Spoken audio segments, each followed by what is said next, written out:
पता है, मुझे लगता है कि हर इंसान की ज़िंदगी में एक पल ऐसा आता है जब वो अंदर से बदलने लगता है।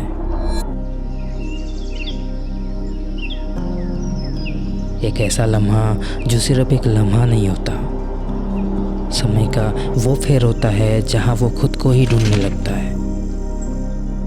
उसकी सोच, दुनिया को देखने का नज़रिया, सब कुछ एकदम बदल जाता है। पारसनाथ पहाड़ में बिताए हुए वो पल मेरी ज़िंदगी के उन्हीं पलों में से एक था जिसने मुझे पूरी तरह से बदल दिया। लेकिन ये समझने से पहले मैं आपको ये बताना चाहता हूँ कि मैं आखिरकार वहाँ पर पहुँचा कैसे।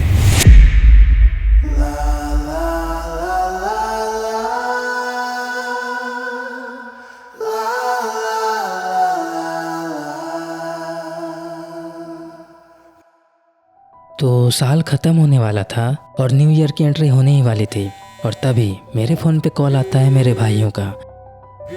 प्लान बनता है कि न्यू ईयर में कुछ एडवेंचर किया जाए, तो पारसनाथ ट्रैक करेंगे। So let's go.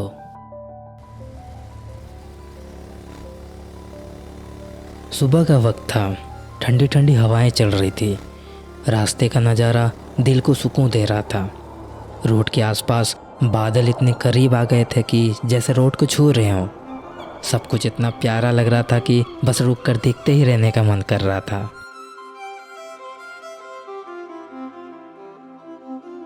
अभी तो जर्नी स्टार्ट हुई थी कि कुदरत हमें अपनी खूबसूरती से रूबरू कराने लगी, लेकिन हमें आगे बढ़ना था।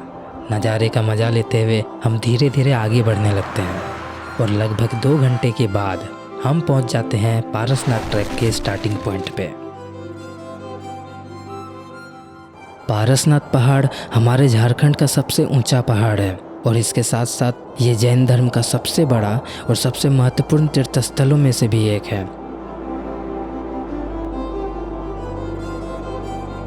ये एक ऐसी जगह है जहाँ प्रकृति की सुंदरता के साथ साथ आप अध्यात्म को भी महसूस करते हो।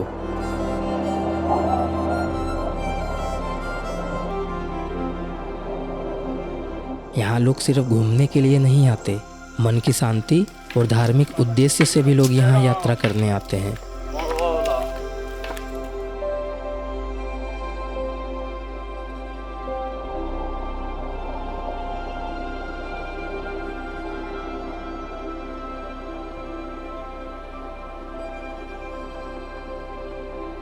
हम लोग धीरे धीरे करके आगे बढ़ रहे थे क्योंकि ये लगभग 9 से 10 किलोमीटर का ट्रैक है। तो अगर आप ज़्यादा रुकते नहीं हो तो 3 से 4 घंटे में आप पहाड़ के टॉप तक पहुंच जाओगे।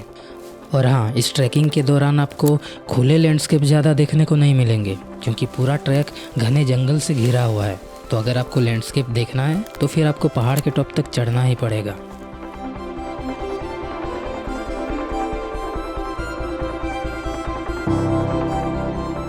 हम जैसे जैसे आगे बढ़ रहे थे मौसम ठंडा हो रहा था। ऐसा लग रहा था जैसे पहाड़ के टॉप तक पहुंचते पहुंचते ठंड बहुत ज़्यादा बढ़ जाएगी, और बिल्कुल ऐसा ही हुआ। हम पहाड़ के टॉप पर पहुंचने ही वाले थे कि मौसम अचानक से बदल गया। ज़ोर ज़ोर से हवा चलने लगी और देखते ही देखते बादलों ने हमें चारों तरफ से घेर लिया।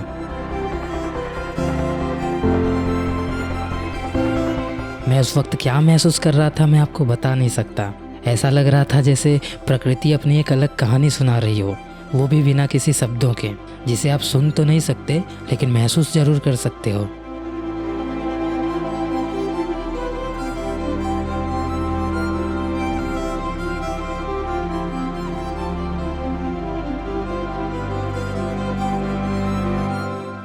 हम धीरे धीरे करके आगे बढ़ते हैं और पहाड़ के टॉप तक पहुंच जाते हैं। और जैसे ही हम पहाड़ के टॉप पर पहुंचे, एक अजीब सी शांति महसूस हुई।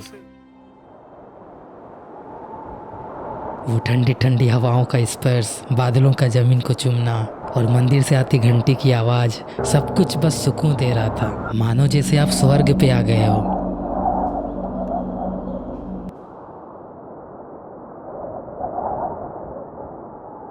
ये सफ़र सिर्फ एक पहाड़ चढ़ने का नहीं था।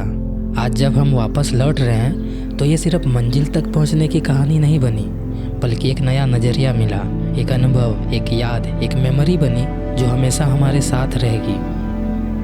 पारसनाथ का ये सफ़र आज ख़त्म ज़रूर हुआ, पर जो शांति यहाँ मिली वो हमारे दिल में हमेशा जिंदा रहेगी।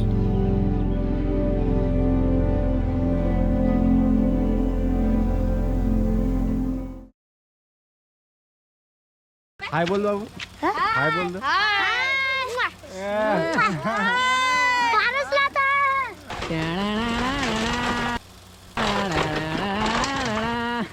धूम मचा ले once more, come on everybody, धूम मचा ले।